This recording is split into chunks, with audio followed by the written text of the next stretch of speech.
welcome back to the channel. In this video we're going to be continuing with the service of the speed triple. So we're going to be replacing the spark plugs and washing the K&N air filter.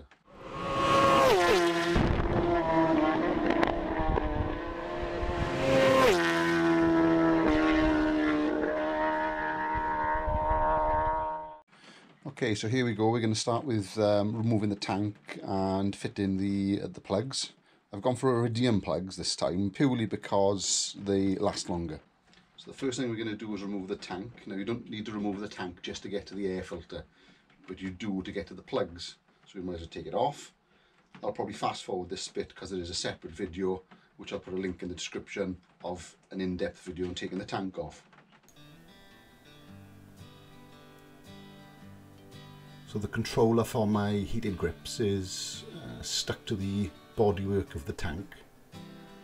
So when I take it off, I'm going to have to just dangle it here or disconnect it altogether. And there's a bolt on this side of the tank, the left hand side, with a sleeve which you need to take out. I'm just going to protect the bodywork with a rag because the hinge of the tank could scratch it. There's a couple of breathers just there which I'm taking out.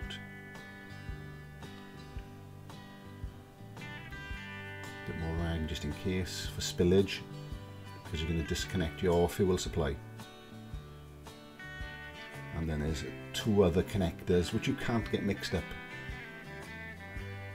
And when you try and take your battery out, you've got to push that bracket backwards, but you can't push it backwards with that fuse in the way. So you need to kind of just move the fuse to the side.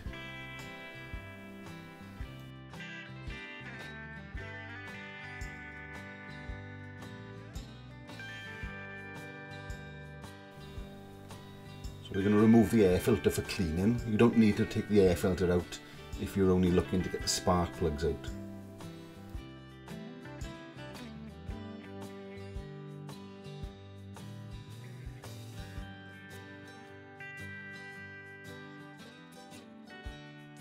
Okay, so you can buy some special cleaner to clean K&N air filters, but I've always used just straightforward dish cleaner. You know, if you can get dirt and grease off your dishes, it'll get off your air filter. So we're just going to pop this in the sink. You know, try to do this when your wife's away. You don't take kindly to washing bike parts in the sink for some reason, I don't know why.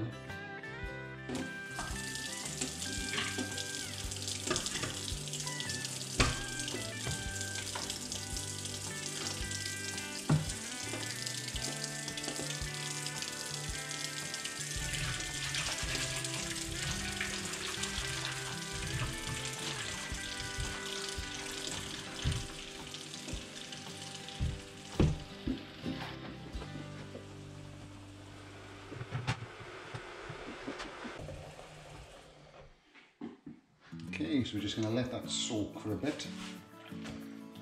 Nice hot water, not boiling. I don't know whether really hot water would damage it. Okay, so we'll just leave that for a while. Okay, so that's been soaking for about 5 minutes, 10 minutes perhaps. It wasn't particularly dirty anyway, it's only been on there for about 5,000 or 6,000 miles.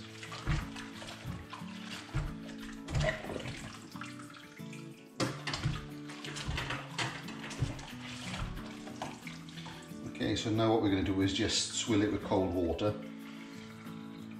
Try to swill it the opposite way to the air flows. So the air flows through the airbox into the bike in that direction.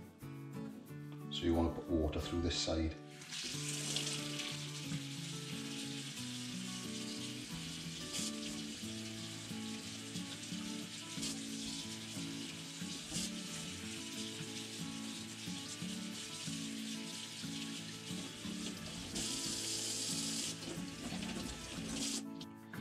I might run the hose pipe through that because my hose pipe is slightly more pressure than my tap. I wouldn't use anything like a pressure washer though. Cool. Okay, once that dries, then we can oil it up. Now, the most important thing you must do now is clean the sink, because you don't want to face the wrath of your wife.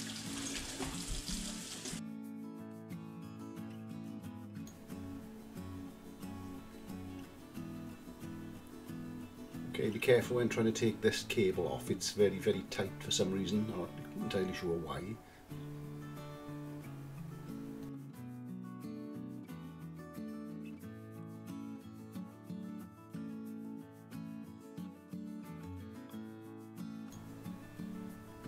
And then pretty much anything you unplug is pretty safe. It's very difficult to get these mixed up because all the connections are slightly different.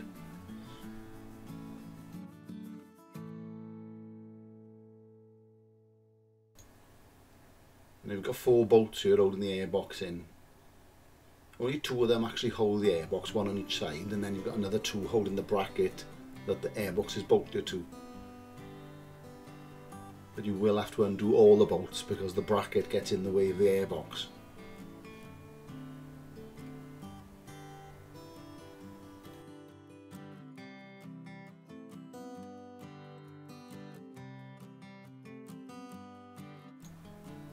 So this one here at the top now is the bracket holder. It isn't actually to get the airbox out. Like I say, you won't get the airbox out unless you take all the bolts and the bracket off. That said, you could probably get away with taking the top bolts out only and leaving the bracket attached to the airbox.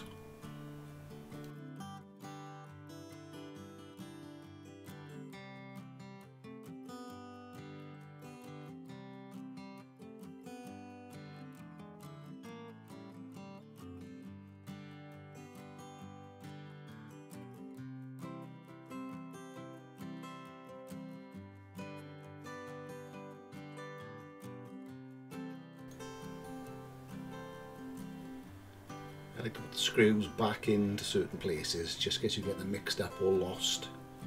Now you will find when taking the airbox off, most of the bolts or screws are all the same anyway. I'm now taking off, I think this is the immobiliser.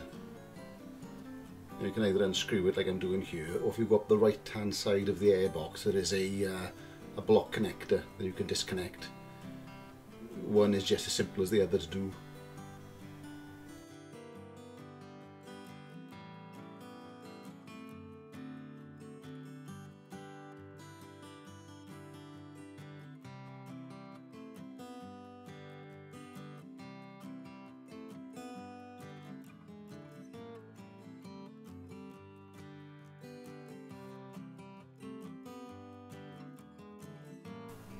Okay, so we're now undoing the bolts that hold the trumpet on. Once the airbox trumpets come off, that's the only thing now holding the airbox on.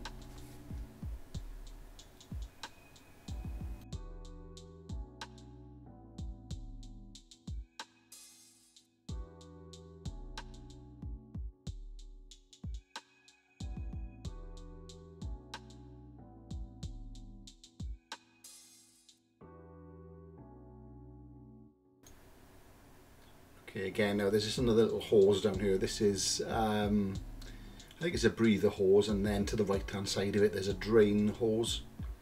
Like I say, very difficult to get them mixed up.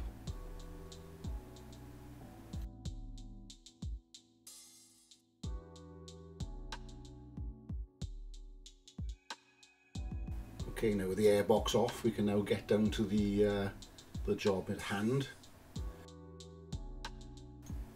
So first of all I'm just going to take all the connectors off the coils.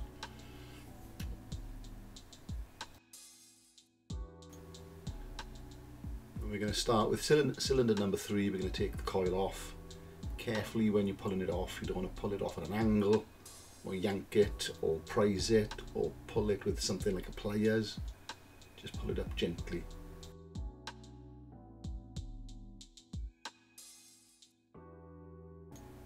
I don't have an airline in the garage, but I do have a small garden vac.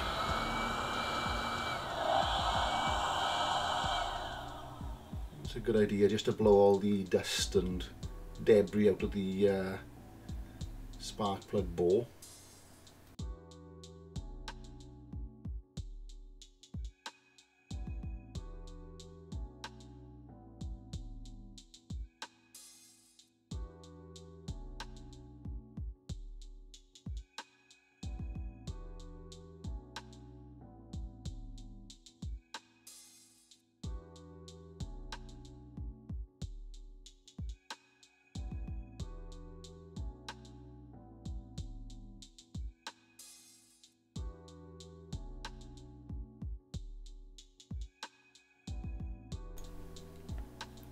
So I'm just retrieving the spark plug with a magnet.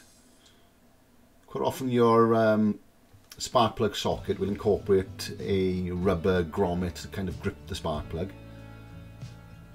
But what I find, it kind of sometimes leaves the socket in the bore when you try to pull it back out. So I'm getting the new spark plug back in there again using the magnetic tool.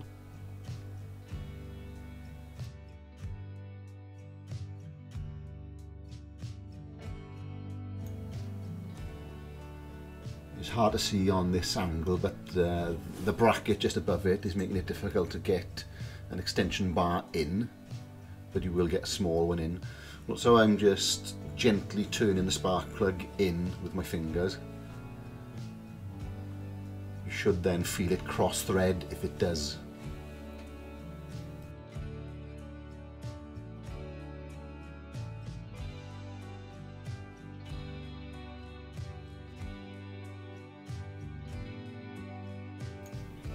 Okay, we're just going to torque this up.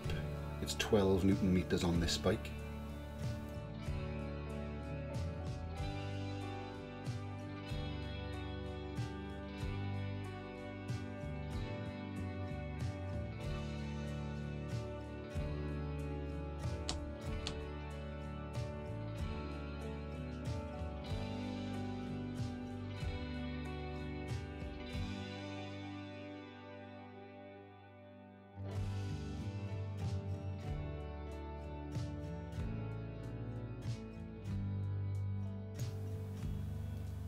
Okay, and your ignition coil going back in. I always like to give it a little clean with something like GT85.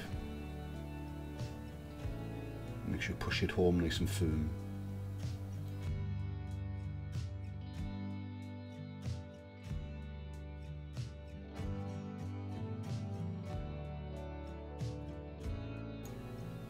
Okay, now on to number 2 spark plug. Much easier to get to because there's no brackets in the way.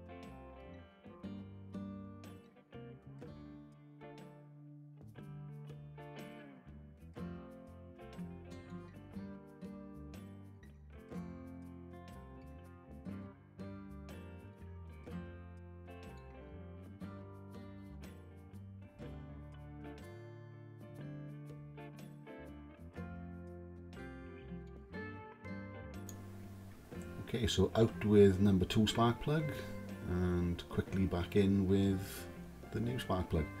I'm not using a magnet this time to put it in, I'm using a little bit of rubber tubing. Actually I've got a piece that's a little bit too small here so you can't see it.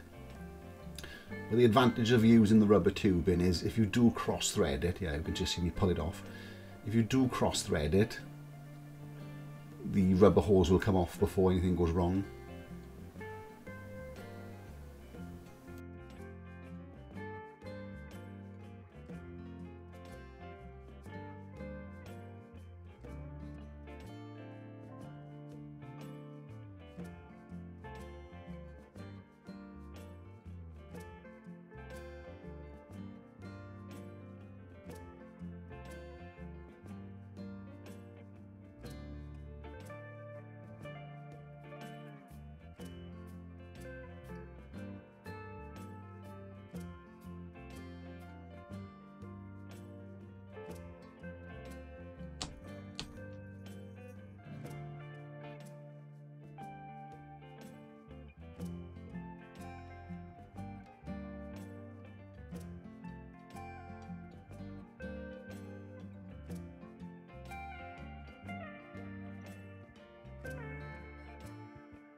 Okay, so straight on to number 1. Now this one's a little bit more difficult because that bracket just above my hand is in the way, and there's a couple of brackets and hoses in the way. This is a better view.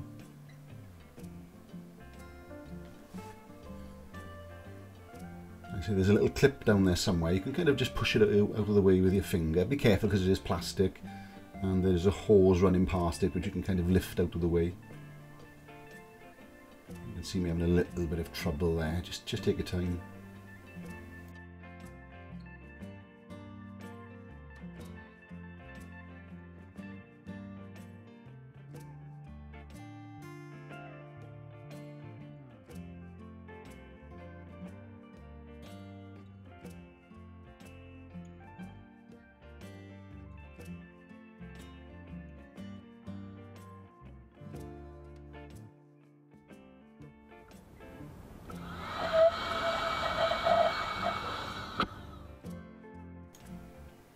Just having a little clean around with a small wire brush. It's the type of brush you'd use for cleaning carburetors. It seemed that this bore seemed to be oxidising. I'll show you the spark plugs in a minute. So I'm just giving it a little clean out to get any sort of dust or debris out of there.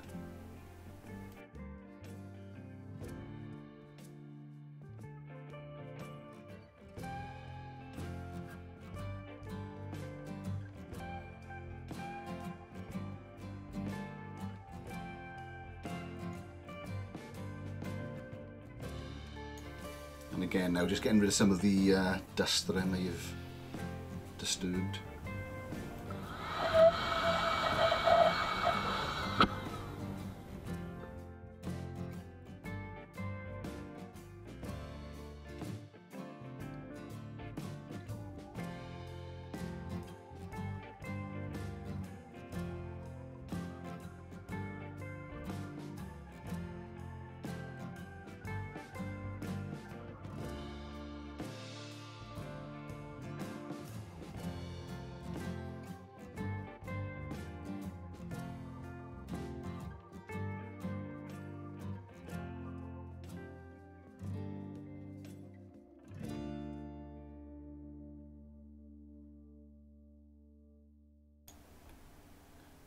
Okay, so I've managed to get hold of a slightly longer piece of pipe.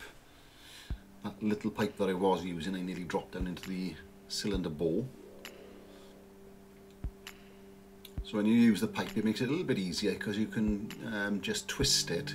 And like I said, if you do hit any resistance, like you're cross-threading it, it's just the pipe will keep twisting. And then once you've got it in a little bit, you can just pull it. It'll come off. Like that.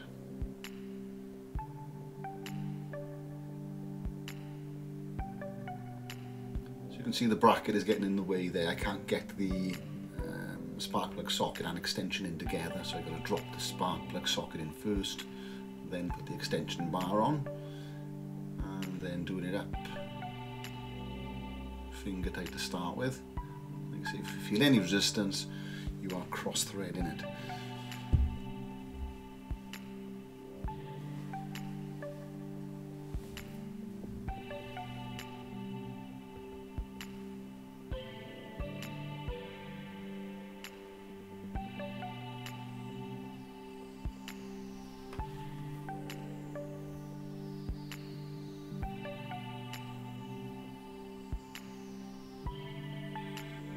I think I was just checking there that it was going in properly because it seemed to be turning a lot, but everything was good.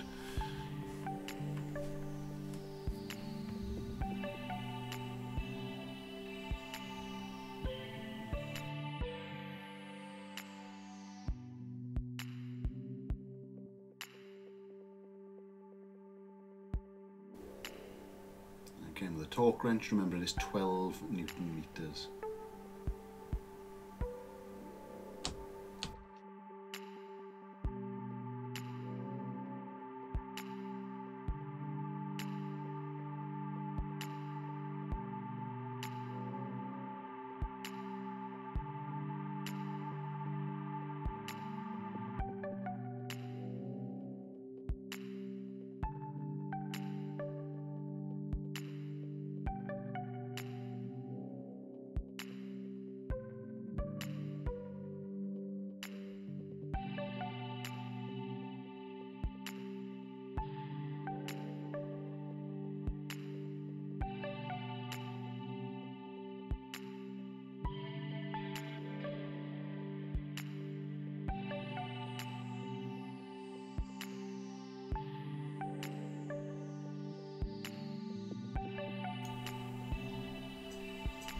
can see this one being a little bit of a problem.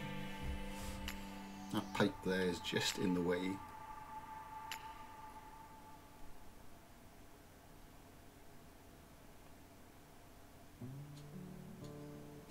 Just try to jiggle it around. And you got that clip that I'm just holding in with my finger there. Just there, that's the one.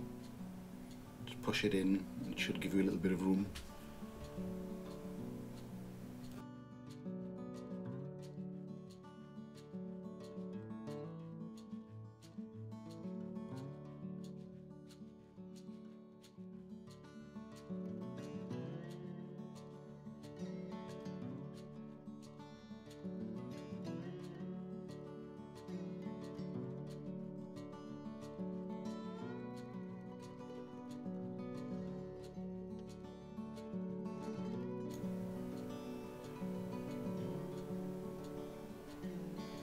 I like to have a little clean around with some GT85 just to disperse any water that might get on any electrical connections.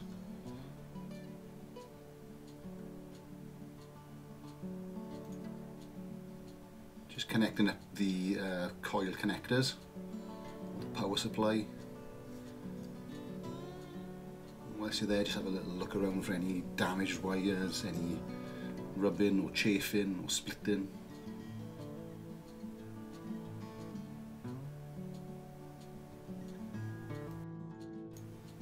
So that pretty much is job done. Let's just take a quick look at the spark plugs that I took out. Okay, so here are the spark plugs from left to right, 1, 2, 3. You can see the chrome on the first one is quite badly oxidized, so maybe a bit of water has got in there or something to cause that. It'll be interesting to see it next time I service it. So I've decided to go for the Iridium spark plugs, like I say, mainly for longevity more than anything else. But you can see a lot of difference between the electrodes. The electrodes of the original plugs are quite large. I think they're made of like a nickel alloy sort of thing. And I think the Iridium ones are made of a kind of platinum based material. So it makes them more fuel efficient, better brake horsepower apparently, which is not really what I'm looking for. Now, if you had a small bike, you probably notice a lot of difference between, you know, an extra 2 or 3 horsepower, but on a 1000cc bike, you're not going to notice any difference. So let's start getting the bike back together.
Okay, so the air filter is all dried out nicely.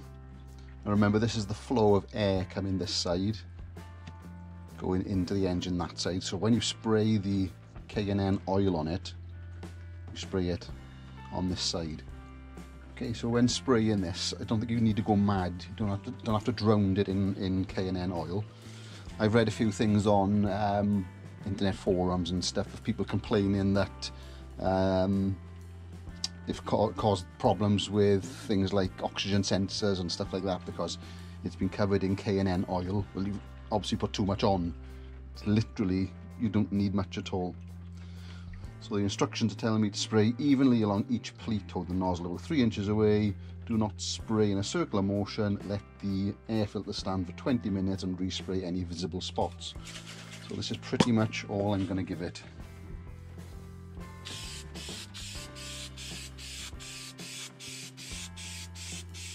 That's it. That's all it needs. I'm going to give it another little go later on if it does look like it's not covered. Okay, so I've left that for about 20 minutes. It seems good. I'm not going to put any more oil on it. Okay, so now on this filter we need to apply a bead of grease.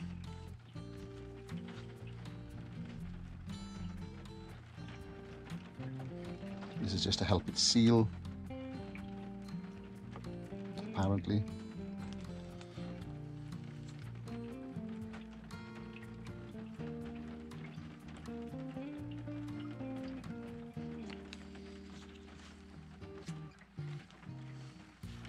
Don't know what this grease is. I don't know if there's anything different than any other high melting point grease.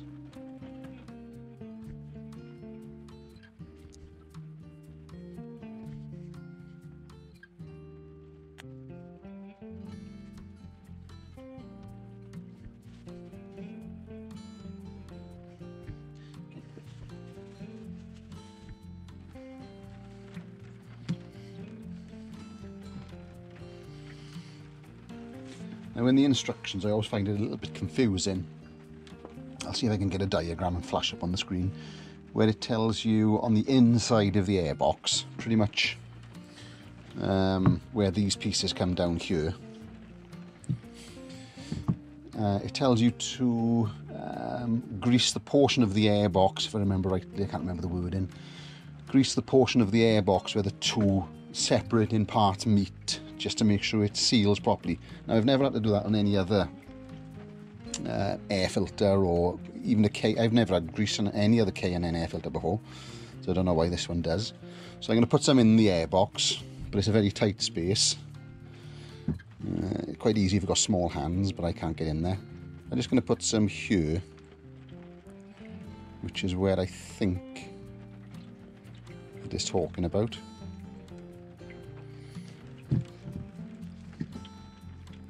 And here, which will be a little bit easier whilst the air filter is off. And I'll also put some on the inside if I can.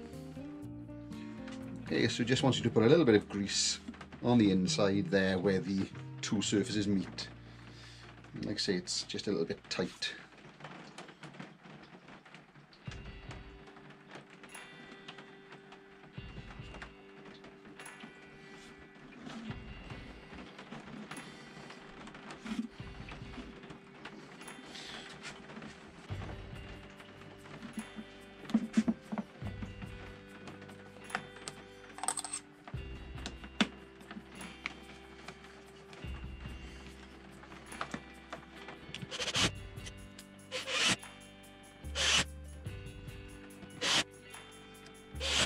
Just going to pop the tank on. Like I say, this is just going there to protect anything from the bracket of the tank.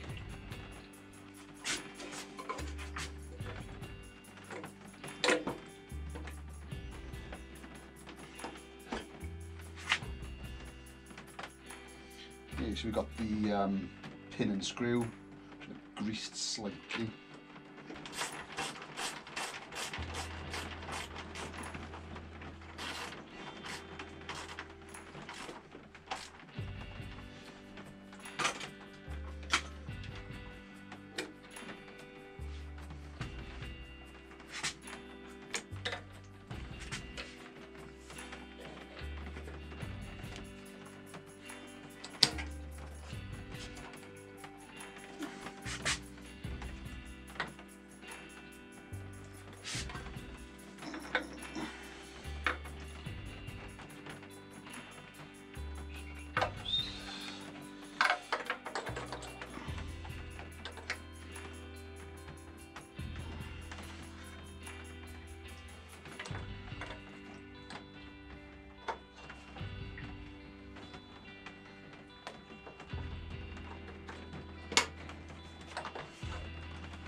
Okay, and then before you finally button it all down and screw everything together, just make sure it does start.